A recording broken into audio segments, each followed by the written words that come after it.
Okey, saya selalu dapat soalan macam ni. Okey ke phone yang berharga sekitar RM1,000 ni ataupun di bawah RM1,000? Jawapan saya ada dua. Yang pertamanya, dia boleh jadi sangat okey, tapi pada masa yang sama dia pun boleh jadi sangat tak okey. So, apa yang membezakan sangat okey dan tak okey ni? Dia bukan disebabkan oleh jenama, bukan juga disebabkan oleh kamera ataupun saiz bateri, tapi sebenarnya dia disebabkan oleh expectation.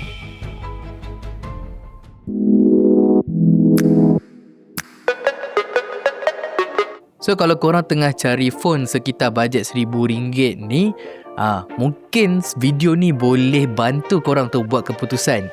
So make sure untuk save this video dan share kepada mereka yang memerlukan, dan subscribe to the channel kalau korang suka video-video yang macam ni. Okey, pertamanya saya kena define dulu dekat sini apa yang saya maksudkan dengan entry level dan juga range harga. So yang pertama, kita ada yang harga sekitar RM300 sehingga ke RM700. Yang ini bagi saya ialah smartphone yang entry but very basic punya level lah, yang paling mampu milik.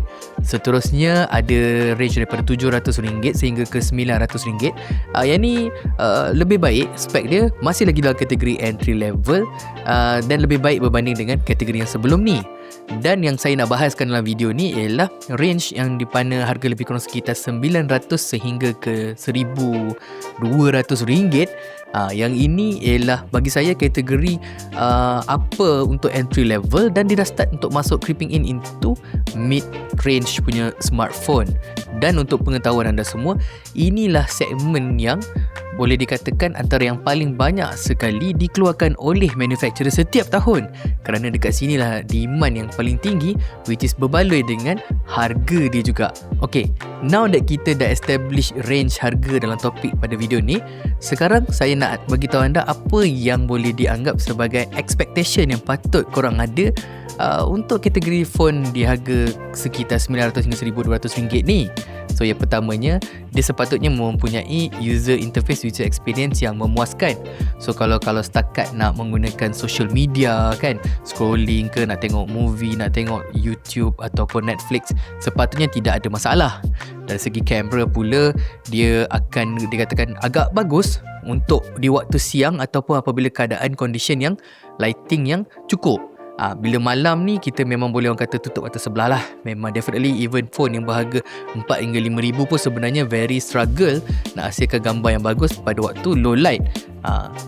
Dan seterusnya, mungkin kita boleh kata dari segi battery capacity yang at least boleh tahan sehingga 1 hari. So selalunya manufacturer akan jadikan battery ni sebagai salah satu selling point untuk phone di dalam range ni. And last but not least, bagi saya, mungkin kita boleh tengok dari segi screen yang smooth, mungkin kita boleh tengok refresh rate yang lebih tinggi daripada 60Hz yang standard tu. So kalau tadi kita bercakap tentang apa yang kita boleh expect daripada phone RM900 hingga RM1,200, now saya nak ulaskan sedikit tentang apa yang kita jangan expect dalam harga ni. Pertamanya, tolong jangan expect kamera dia level-level flagship yang boleh orang kata dah hampir-hampir level-level mirrorless. No, memang tak akan dapat. Terus terang cakap, even kamera smartphone yang sensor besar sekalipun, dia masih lagi ada banyak lagi orang kata ruang for improvement before dia boleh even sampai ke level mirrorless camera. Yang keduanya, dari segi build quality, jangan expect juga build quality yang premium. Tiba-tiba nak aluminium ke titanium, tak dapat. So dalam price range ni, macam most likely dia punya build quality dia akan jadi lebih kurang daripada plastik, but you can get a very good quality punya plastik lah. So yang ketiganya lah dari segi gaming experience. Tolong jangan expect dengan phone harga macam ni korang boleh main gaming yang high level punya gaming tu sampai pada ultra setting. So memang tak akan dapat lah. Most likely mungkin dekat medium setting dah, itu yang macam just nice supaya dia boleh dapat orang kata frame rate yang smooth, tak ada lagging. So okay lah, boleh main kan. Dan of course, last but not least, jangan expect phone ni boleh perform multitasking semua macam level-level phone flagship. Ataupun ada setengah orang kan, kebanyakan orang selalu macam Android phone ni slow lah, tak macam iPhone. Bang, berapa harga iPhone yang kau beli tu compare dengan Android ni?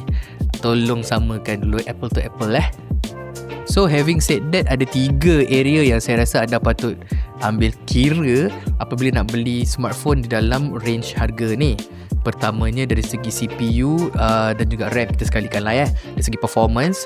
So sebaiknya CPU tu kalau boleh dalam 600 atau 700 series yang Snapdragon, ataupun nak mudah mungkin boleh cari yang dia punya Antutu benchmark dia. Kalau saya lah cari yang lebih pada 700,000. Dia ni akan better lah dari segi performance dia. Kemudian selepas kita tengok pada CPU dan RAM, kita tengok pada bateri pula. Bateri kalau boleh kita cari yang 5000 mAh ke atas, sebab kita nak tengok, nak pastikan that dia boleh tahan lebih daripada sehari, atau at least sehari lah penggunaan normal kan. Dan last but not least, yang ketiga ialah kita kena tengok dari segi dia punya screen refresh rate. Bagi saya penting, because screen refresh rate ni akan digabungkan dengan performance tadi, RAM, CPU. Dia akan membantu untuk jadikan user experience kita lebih smooth. So pendapat saya, cuba cari yang 90Hz ke atas. So in fact sekarang phone di bawah 1000 ni ada je yang boleh dapat 120Hz pun. So as of Disember 2025 video ni dibuat. Bagi saya, on top of my mind, phone yang menepati 3 kriteria tersebut antaranya ialah Realme 15T 5G, mungkin Honor 400 Lite ataupun Redmi Note 14. Itu pun dah nak keluar Redmi Note 15 tak lama lagi. So korang boleh tengok phone tu kalau rasa sesuai. Okay. So itu saja video pada kali ni. Very short je, saya tak nak panjang-panjang. Saya harap video ni boleh jadi guide, panduan untuk anda semua, especially apabila nak membeli smartphone di dalam range harga 900 sehingga ke RM1,200. Not only now, but insyaAllah untuk tahun-tahun akan datang. Sepatutnya lebih kurang samalah dia punya guide. Tolong save video ni dan share kepada siapa-siapa yang memerlukan. Subscribe if you haven't, dan kita jumpa di next video. Bye-bye.